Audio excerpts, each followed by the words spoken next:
புதுயுகம் படைப்போம்.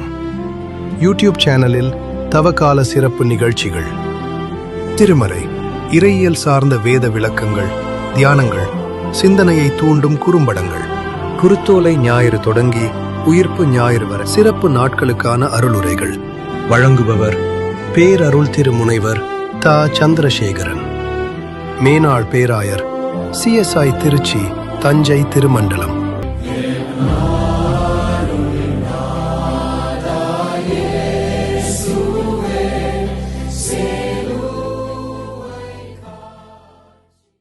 ஆண்டவராகிய இயேசு கிறிஸ்துவின் திருப்பெயராலே உங்கள் அனைவருக்கும் அன்பான வாழ்த்துக்களை தெரிவித்துக் கொள்கின்றேன். டென்மார்க் நாட்டினுடைய தலைநகர் கோபன்ஹேகன் பட்டணத்தில் இருக்கின்ற பேராலயத்திலே ஒரு சிலுவை வைக்கப்பட்டிருக்கிறது. அந்த சிலுவையினுடைய முழு தோற்றத்தையும் நீங்கள் பார்க்க வேண்டுமானால் அதற்கு கீழே ஒரு வழிகாட்டுதலை சொல்லியிருக்கிறார்கள். நீங்கள் அதன் பிரகாரமாக நீங்கள் பார்த்தா தான் அந்த சிலுவையினுடைய ஒட்டுமொத்த தோற்றத்தையும் நீங்கள் பார்க்க முடியும். அப்படி அமைத்திருக்கிறார்கள். என்ன சொல்கிறாங்கன்னா, கோ க்ளோஸ், நீல் டவுன், லுக்அப், அருகில் செல், முழங்கால் படியீடு, மேல் நோக்கிப்பார். கிறிஸ்துவுக்கு அன்பானவர்களே, ஆண்டவராகிய இயேசு கிறிஸ்து உலகத்தின் பாவத்தை எல்லாம் தன் மீது ஏற்றுக்கொண்டு சிலுவை மரத்திலே தொங்கிக் கொண்டிருக்கின்றார். சிலுவை காட்சி பார்ப்பதற்காக நாம் இன்றைக்கு ஆர்வத்தோடு நாம் காத்து கொண்டிருக்கின்றோம். அதே மாதிரி தான் நாம் அருகில் செல்லணும், முழங்கால் படியிட வேண்டும், சிலுவையை நோக்கி பார்க்க வேண்டும். திறந்த மனதோடு ஆண்டவர் சிலுவையில் இருந்து என்ன காரியங்களை நமக்கு சொல்கிறாரோ அதை திறந்த மனதோடு கூட ஏற்றுக்கொள்வதற்கான ஒரு ஆயத்தத்தோடு இந்த தியானத்திலே பங்கு பெற நான் உங்களை அன்போடு அழைக்கின்றேன்.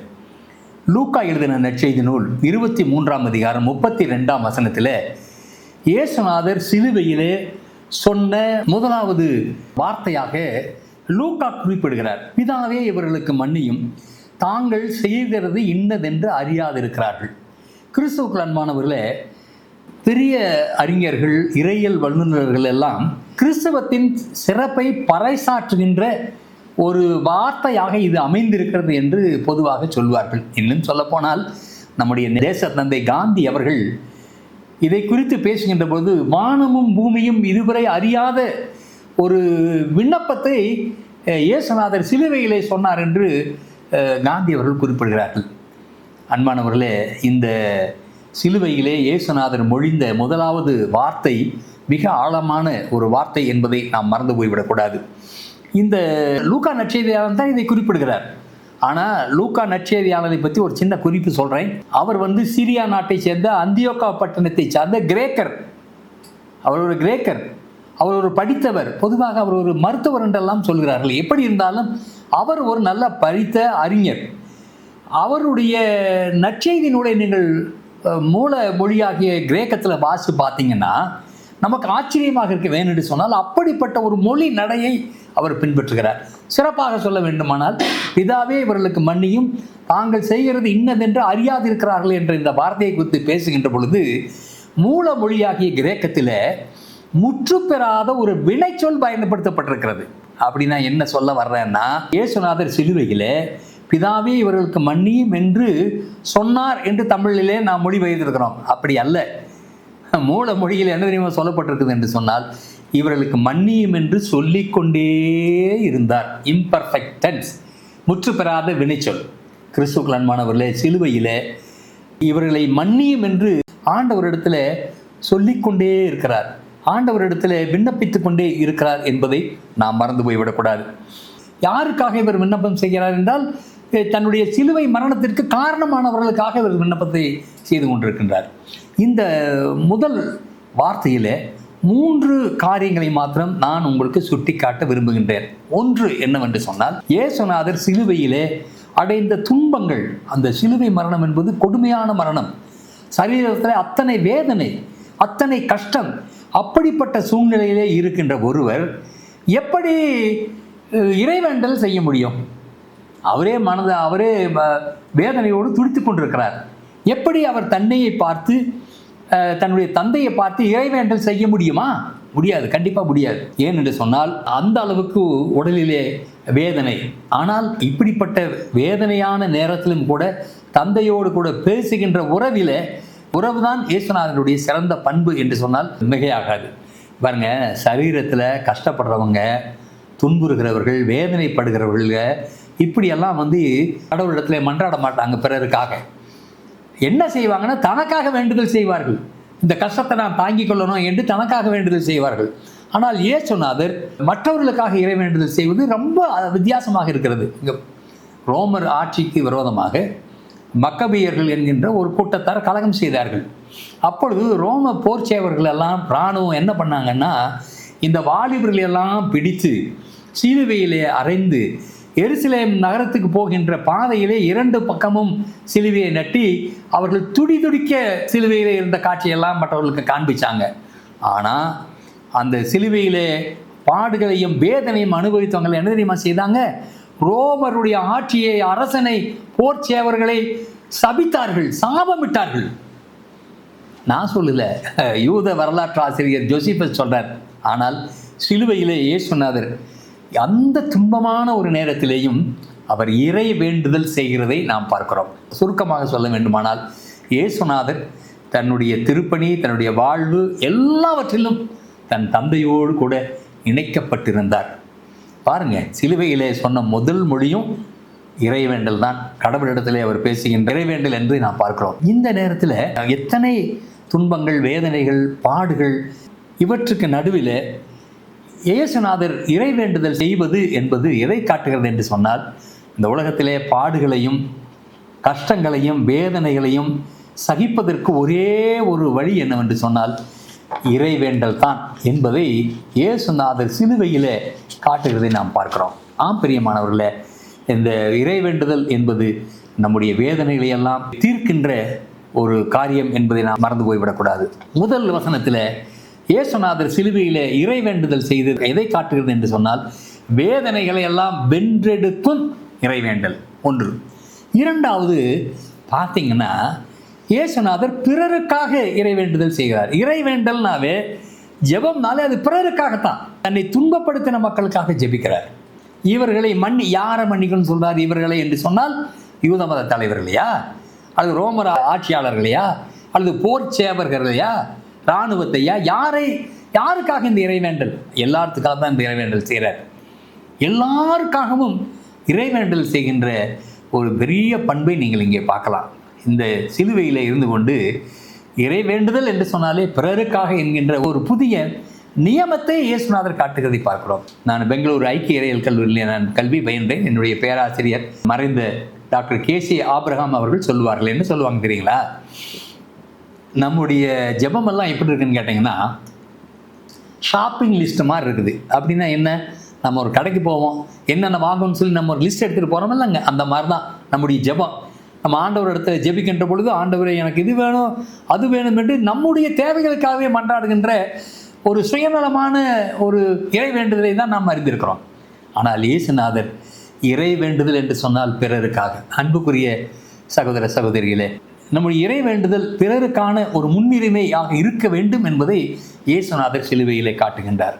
கடைசியாக, இது சாதாரணமான இறைவேண்டுதல் அல்லங்க, ஒரு மன்னிப்பின் இறைவேண்டல்.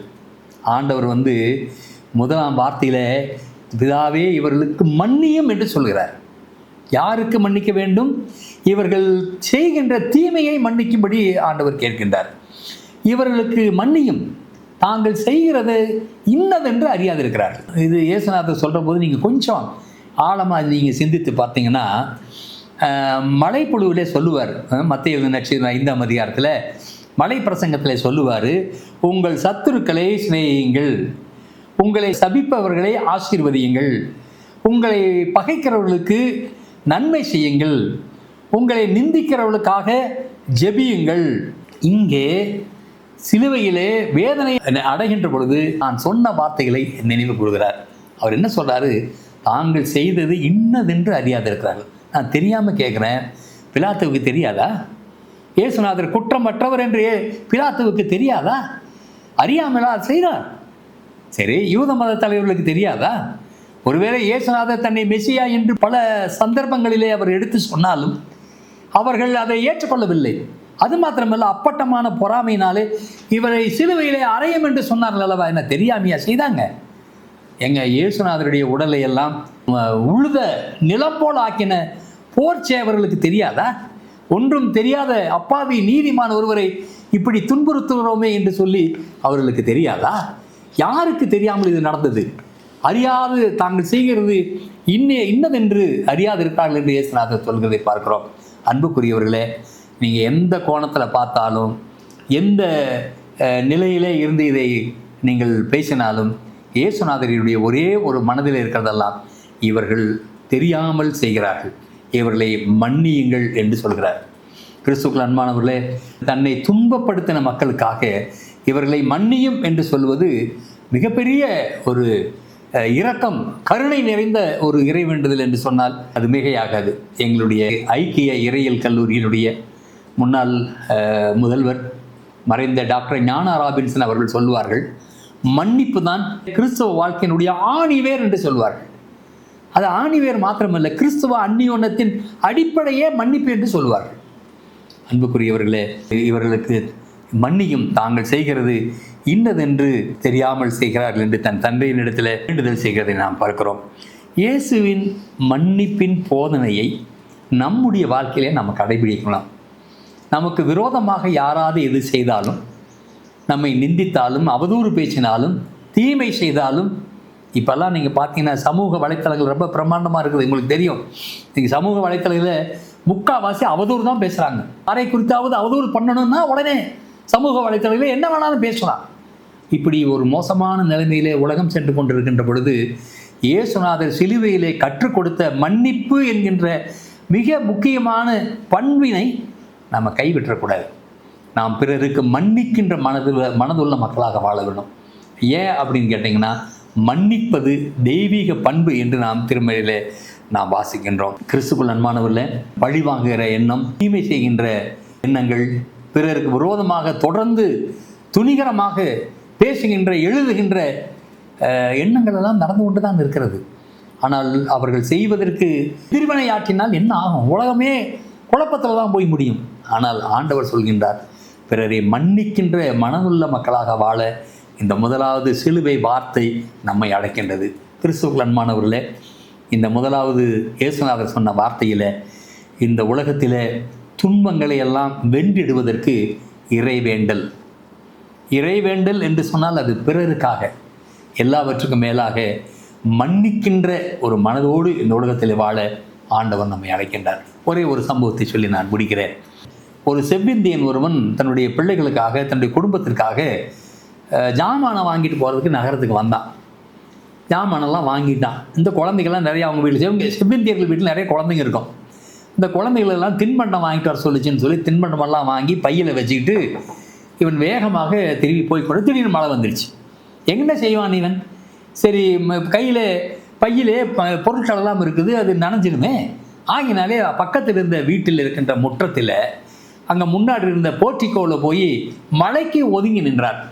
அப்பொழுது அந்த வீட்டு எஜமா எட்டி பார்த்துட்டு, எப்பொழுதுமே செவ்விந்தியரில் மக்கள் மதிக்க மாட்டாங்க, அவங்க நாகரிகம் இல்லாதவங்க, முரட்டுத்தனம் உள்ளவங்க, அவர்களை பார்த்தாலே ஏற்றுக்கொள்ள மாட்டார்கள். ஆகையினால இந்த வீட்டு எஜமான் வெளியே வந்து பார்த்துட்டு, எதுக்கு இங்கே நின்று கொண்டு இருக்கா இப்போ என்று விரட்டினான். ஏங்க, ஒரு மலைக்கு ஒதுங்கி இருக்கிறான், அந்த ஒரு மனிதனை என் கூட இல்லை பாருங்க, அவர்கிட்ட துரத்திட்டான். அந்த செவிந்தியன் மலையிலே நனைந்து கொண்டு தன் பைகளையெல்லாம் பொருட்களெல்லாம் எடுத்துக்கொண்டு போயிட்டான்.